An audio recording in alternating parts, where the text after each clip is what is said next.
We begin in a distant land where King Inglis lays on his deathbed surrounded by his subordinates who have dismal faces as they weep. He pleads with them not to be sad because how can he rest peacefully if the last thing he sees are such faces? They rather plead with the king not to die yet because his people still need him.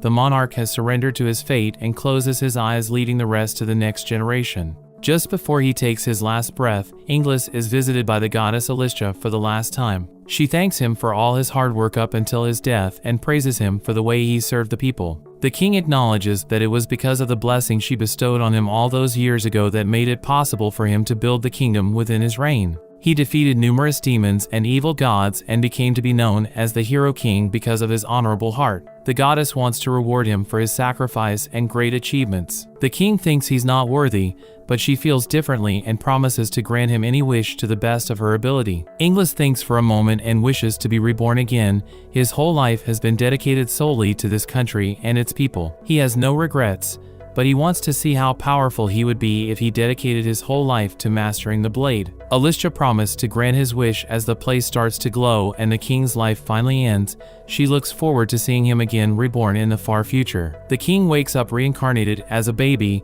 The father Luke picks his child up to play with it, but the mother Serena worries that the child will get scared. In this new life, his name is also Inglis to his confusion, but there is one major difference. He has been reincarnated as a female, which he confirms by looking in the mirror. The look of dread washes over the baby's face as she cries. Later on, Inglis sleeps as Serena watches her before exiting the room. She wakes up and realizes that the body is too small to wield a sword like in her previous life, but her mind still has all the memories. Inglis confirms that the blessings from the goddess carried over.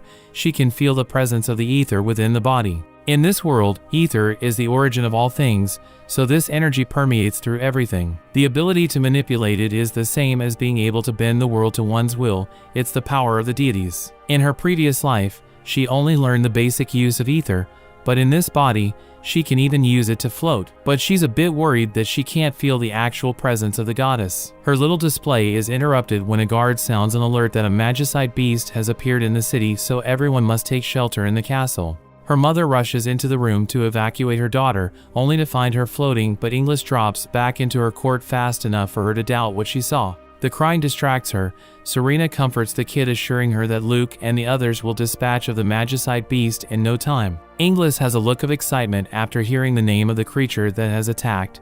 She hopes that it is both incredibly vicious and worth defeating. All the while, her mother fanatically runs with the baby in hand to the castle as ordered. Upon her arrival, she's greeted by her older sister who takes them inside where Raphael and Rafinha are. They look outside the window where Inglis spots the magicite beast from a distance. There are 3 that have raided the city and the color of their gemstones varies depending on the individual. Inglis wonders if that is where condensed mana is held.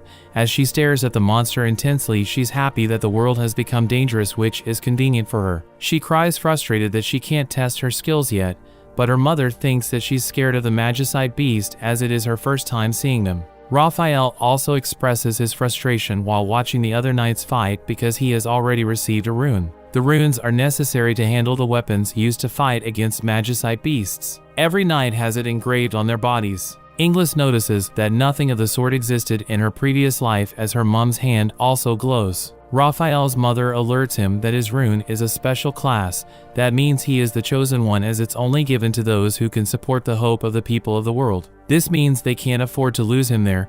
She alerts him that if anything is to happen, he should abandon everyone and save himself. Ironically, one of the magicite beasts breaks into the room right on cue and knocks the big sister and her child to the ground. The roar of the beast freezes Raphael in fear. Serena gives the babies to him and orders him to escape while she distracts the monster. Raphael pleads with his auntie to stop because the sword she's wielding will not do any damage. She charges towards the beast. Inglis notes that her mom has decent swordsmanship as she clashes with it. Raphael decides to build a wall of furniture around the kids before proceeding to help his auntie fight the monster. He makes a good point, saying that if he can't save the people in front of him, how can he save others? Inglis is impressed with his conviction. The boy puts up a good fight, but one attack from the beast knocks them both down unconscious. As the monster approaches to finish them off, Inglis crawls out of the chair towards the creature and confronts it head-on. She starts to release her ether as she feels like it would be a shame for her cousin to die in this place given his bravery. Although she has already decided to live this life for herself, she will help with the intention of not becoming a hero. The beast roars at her at point-blank range, but the baby doesn't flinch an inch, but instead gathers a concentration of ether and blasts it at the creature, which disintegrates it in one hit. A giant hole is left in the wall following the attack, but no one will know that she was the cause, as the place is already messed up. Unbeknownst to her, Raphael hasn't lost full consciousness and witnessed everything that happened.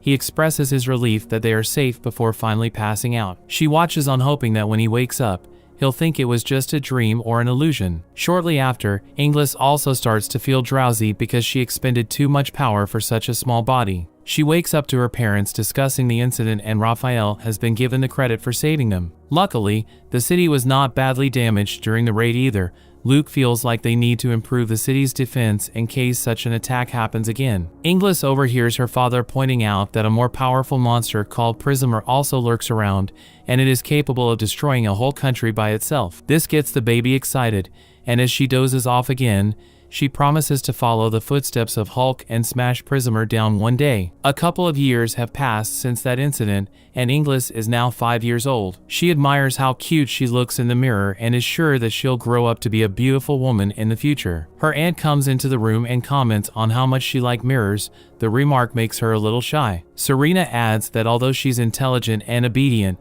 looking at herself in the mirror is her only problem. Rafinha, who is also 5 years old, calls to her. Inglis rushes over to them and apologizes to her auntie for having her witness such an embarrassing display. She is more impressed by how refined her speech is for her age, which makes Rafinha a little salty. The two girls go outside to participate in the training.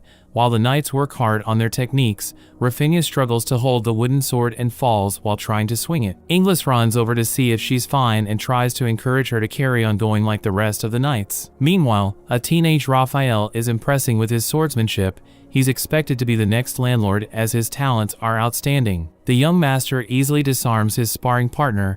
The only one in the knights who can beat him now is Captain Luke. Inglis watches on, hoping to fight him one day. Their training is interrupted when Sir Rambach arrives with his merchants, who will be joining them for some sparring. Inglis is confused as to why merchants would want to spar with knights, so Rafinha explains that they often get attacked by magicite beasts, so they sometimes spar with the knights to sharpen their skills. She expresses her jealousy at the fact they get attacked, but quickly switches back to normal when she realizes what she said is a bit strange. The merchant presents his son Raul to the captain. He politely introduces himself to everyone and even exchanges pleasantries with Raphael since they are around the same age. However, as soon as the sparring starts, he surprises them all when he beats 10 people in a row. The knights were whining at first, but the tide turned when Raul joined. The merchant's son shows his true personality as he starts to arrogantly insult the knights for their slow movement. He makes his speculation that maybe they have gotten sluggish because the city has not been attacked by magicite beasts in some time. Sir Rambach agrees with his son, stating that they constantly encounter the monsters everywhere they go, so they have sharpened their skills through actual combat. Some of the knights notice that Raul has a strange way of keeping his distance. However, Inglis picked up instantly exactly what he was doing to gain the advantage. It looks like Raul is using magic. This is achieved by tapping into the sub-bond of ether mana. By manipulating it, one can use it to make certain supernatural phenomena. In this case, Raul is using binding magic to restrict his opponent's movement in his field of vision.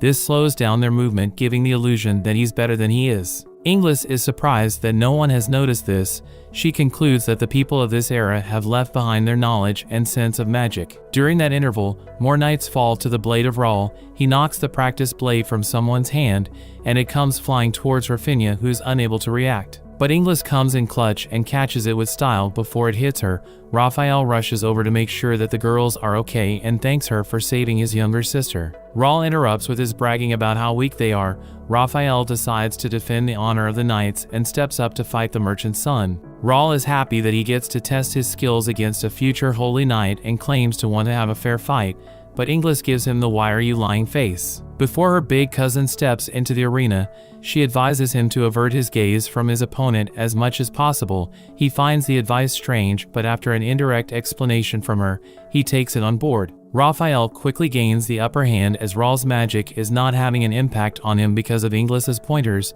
He lunges to land the final strike, but because he's looking down, he doesn't see the wall and runs into it.